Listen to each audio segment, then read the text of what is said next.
pandang tentang apa itu maulid Nabi. Ini husnudzan kita. Maulid Nabi itu adalah bergembira dengan Nabi. Bagaimana mengajak orang untuk bersama-sama memperbaharui kegembiraannya dengan hadirnya Rasulullah, memperbaharui syukur. Kan disebutkan dalam Al-Quran, kul bifadlillahi wa birahmatihi fabidzalika falyafrahu. Katakanlah wahai Muhammad kepada umatmu semuanya, agar mereka bisa bergembira atas rahmat Allah dan karunia Allah. Untuk bergembira atas rahmat dan karunia Allah itu perintah Allah. Makanya kalau seseorang mendapatkan rezeki, hendaknya dia bergembira, mensyukuri. Namanya syukuran. Syukuran rumah, melih ayam, ya enggak? Baru sembuh dari sakit, syukuran nyembelih ayam. Kenapa? Dengan karunia Allah hendaknya kita bergembira atas rahmat Allah yang berikan kepada kita, yaitu kesembuhan, maka kita harus bergembira. Dan kira-kira rahmat apa sih yang lebih agung dari Nabi yang Allah sudah menyebutkan wa ma arsalnaka illa rahmatan lil alamin. Nah, kita itu harus bergembira dong dengan rahmat yang bernama Nabi Muhammad SAW. Adapun kita merayakan itu maknanya merayakan itu mengagungkan. Kalau tidak mengagungkan Nabi, keluar dari iman orang tersebut. Harus kita agungkan Nabi, dan Nabi kita agungkan mulai dari lahir. Dan mengagungkan Nabi memang setiap hari. Selagi setiap hari boleh mengagungkan Nabi, kenapa kalau kita milih hari untuk mengagungkan lebih besar lagi menjadi tidak boleh? Kita mengagungkan Nabi setiap hari, pagi, siang, malam. Nggak boleh putus mengagungkan Rasulullah. Kalau anda putus mengagungkan Nabi Muhammad, keluar dari iman. Cuman kan kita tidak bisa setiap saat mengagungkan dengan cara yang sama. Maka dibuatlah satu acara. Yang lupa biar ingat, acara perayaan Maulid Nabi. Lalu apa sih di dalam acara itu? Menyebut sejarah Nabi. Disebutkan, diajarkan dalam Al-Quran, menyebut kisah Nabi terdahulu untuk menguatkan iman. Membaca sejarah Rasulullah, diajak membaca sholawat. Orang berkumpul, ada penceramahnya, ada sedekah, semuanya kebaikan. Dari sisi mana ada orang berani mengatakan itu bid'ah? Kecuali mereka salah faham. Jadi anda sekarang harus sadar bahwasanya jika ada orang membid'ahkan perayaan Maulid Nabi, itu karena dia tidak mengerti apa itu perayaan Maulid Nabi, atau karena dia tidak kenal Nabi Muhammad SAW. Anda tidak terlalu pusing deh, jangan ngurusi orang seperti itu.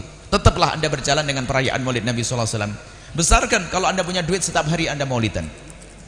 Amin. Setiap hari nyembelih ayam, masya Allah. Ngapain? Maulidan. Setiap hari. Bagus. Atau kalau tidak mau maulidan karena anda ribet, nggak mau masak-masak, anda boleh setiap hari maulidan, bagi-bagi duit 5 juta. Saya datang insya Allah. Bid'ah juga.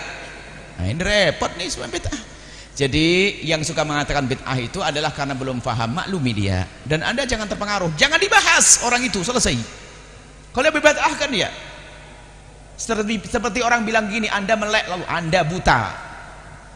Gimana sikap anda kalau ada orang mengatakan anda ini buta, tidak punya mata? Anda ngelihat tuh, dibilang buta, nggak punya mata. Ya sudahlah, maklumi. Melakukan kebiasaan misal bid'ah maulid ini dalam keadaan mereka berniat baik, bersungguh-sungguh serta mengharapkan pahala, maka akan kalian dapati bahwa mereka adalah orang yang lemah dalam mengamalkan ajaran Rasulullah. Mereka diperintahkan agar semangat mengamalkannya. Mohon penjelasannya Pak Ustaz. Pendapat Ibnu Taimiyah, fata'zimul maulid, mengagungkan maulid, wattikhadhuhu mausiman, membuatkannya sebagai acara yang diulang setiap tahun. Qad yaf'aluhu ba'dun nas, dilakukan sebagian orang, wa yakunu lahu ajrun 'azim, dia dapat pahala li husni qasdihi wa ta'zimihi, dia dapat pahala dengan niat baiknya. Bahwa ada ucapan Ibnu Taimiyah yang tidak setuju dalam kasus lain. Ibnu Hajar Al-Asqalani pun tak setuju dengan maulid yang bercampur-campur, ikhtilat laki-laki perempuan, melompat-lompat, berlari-lari, joget-joget dalam masjid.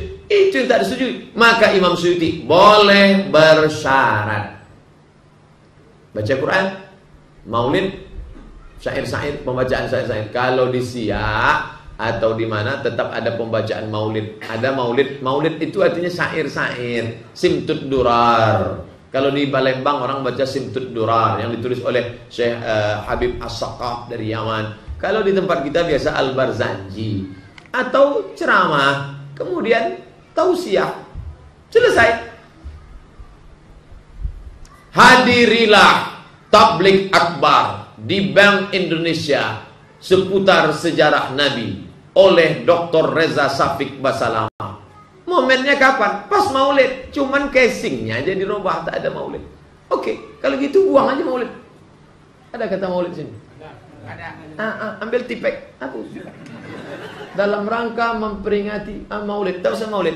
Dalam rangka tabligh akbar sejarah Nabi. Dah, kalau asli, casingnya aja yang dipermasalahkan. Tuh. Al-Allamah Asy-Syaikh Tajuddin Al-Fakihani katanya mengatakan maulid adalah bid'ah yang diada-adakan oleh pengekor hawa nafsu. Perkataan Ibnu Hajar yang mengatakan maulid bid'ah yang tak boleh diikuti karena salaf tak pernah merayakan. Mohon penjelasannya Pak Ustaz. Bacalah selengkap-lengkapnya. Jangan dipotong, dicomot-comot. Jangan setengah-setengah. Bahwa yang konteks ini konteksnya kapan? Nanti buka juga kitab Syekh pendiri NU Hasyim Asy'ari. Dia menolak maulid.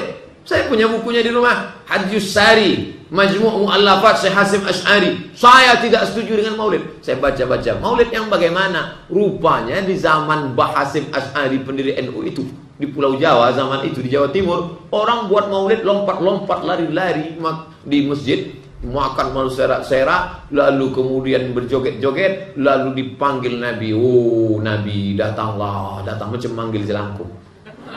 Itu yang tak mereka senangi. Jadi konteksnya jangan ditarik ucapan ulama tentang ini, ditariknya kemari. Ini yang sudah banyak perbincangan di masa dulu dan kini, dari zaman old sampai dengan zaman now. Banyak perbincangan di dalamnya. Kita tidak harus berselisih untuk membincangkan itu kembali. Kita harus menyikapi bagaimana mengambil jalan tengah terbaik untuk kemudian kita amalkan dalam kehidupan. Gembira dengan hadirnya Nabi, gembira dengan lahirnya Nabi itu pasti, karena orang yang menolak kehadiran Nabi tentu dia kufur. Maulid artinya waktu Nabi dilahirkan. Maulud itu baiknya. Jadi secara bahasa mustahil kita menolak maulid dan maulud. Kita mengakui ada maulid, kita mengakui ada maulud.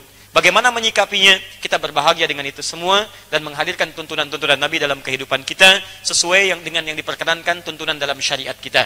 Budaya bisa berbeda. Kalau budaya itu mengantarkan pada wasilah mendekatkan kita pada Al-Quran dan Sunnah, maka budaya itu bagian dari yang benar untuk kita gunakan. Ma la yatimul wajibu illa bihi fahuwa wajib. Segala sesuatu yang mengantarkan pada kebaikan yang itu wajib, maka itu pun jadi perangkat yang benar untuk kita gunakan. Mikrofon nggak ada di zaman Nabi. Apakah ini bid'ah? Tidak, karena mic ini mendekatkan kita untuk mendengar kalimat-kalimat azan dan kebaikan supaya lebih dekat kepada nilai-nilai kebaikan. Tapi jaga juga supaya kita tidak terlibat dalam ritual-ritual atau budaya-budaya yang kiranya disusupkan pada kaidah-kaidah agama sehingga menyimpangkan kita dari ketentuan-ketentuan yang benar. Andana alimun kabir fa aidan minhum Syekh Muhammad bin Hashim Al-Asy'ari alladhi assasa Jam'iyah Nahdha Ulama fi tarikh 31 min Yanari. Ya, teman-teman sekalian, kita punya salah satu ulama besar di Indonesia, ya, Syekh Muhammad Hashim bin Asy'ari yang mendirikan Nahdlatul Ulama 31 Januari 1926. Indahu kitab huwa alafa takriban 19 kitaban عندي مجموعة هذا من 12 كتاب هذه ومنها الكتاب الثاني اسمه رسالة أهل السنة والجماعة. Di antara 19 kitab ini ada kitab yang kedua namanya Risalah Ahlus Sunnah wal Jamaah fi safhatil 11 di halaman yang ke-11, ya, al-faqrah tsaniyah, paragraf yang kedua, fil wasat, baris 1 sampai dengan baris kelima, ya, satr wahid ila al-khamsah, ya, fil yamin, di sebelah kanan. Beliau berikan keterangan kepada kita tentang amalan-amalan bid'ah yang ada di masyarakat Jawa, tentang bab faslun bi zuhuril bid'ah fi ardi Jawa wa intisharha wal mubtadi'in fiha. Antum mulai dari halaman yang ke-9, ibda min safha at-tasi'ah, mulai dari halaman ke-9 langsung buka halaman ke-11-nya. Antum akan temukan di situ, kata beliau, di antara bid'ah itu ada ajaran-ajaran yang menyimpang. Misal al-hulul wal ittihad, ya, merasakan ada datangnya sesuatu kepada kita sampai mengatakan puncaknya saya adalah Allah. Ya, kamu siapa? Saya Allah. Allah sedang apa? Allah sedang makan. Itu yang seperti itu, waliyadzubillah, itu yang menyimpang.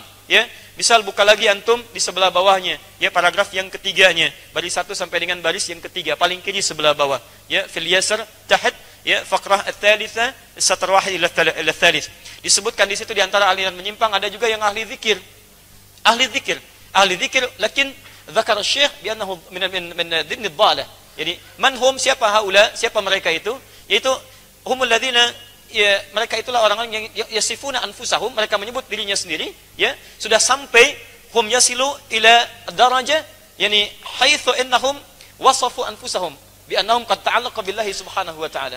Fa bisabab hadhihi ta'alluq fala yantabiqu alaihim al-amr wan nahy. Ya, karena aksar min Nabi sallallahu alaihi wasallam. Jadi mereka merasa sedang ada hubungan dengan Allah Subhanahu wa taala, karena banyak berzikir merasa dekat dengan Allah, wasafa qalbuhu. Dia merasa bersih hatinya dan tidak berlaku perintah dan larangan lagi. Jadi kalau antum temukan orang ahli zikir tapi enggak salat, kata Syekh Hasim Asy'ari, itu orang sesat. Jangan diikuti. Antum temukan walaupun misalnya gelarnya kiai, pakai jubahnya selebar Batman bahkan lebih misalnya, ya, misal, terus dia berzikir dan sebagainya, zikir-zikir tiba-tiba enggak salat, azan datang dia enggak salat. Syekh, kok tidak sholat? Kan sudah azan.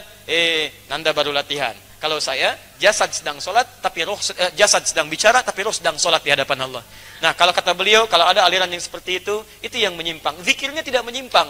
Tapi kalau zikir menjadikan aliran otak kita konslet, itu yang menyimpang.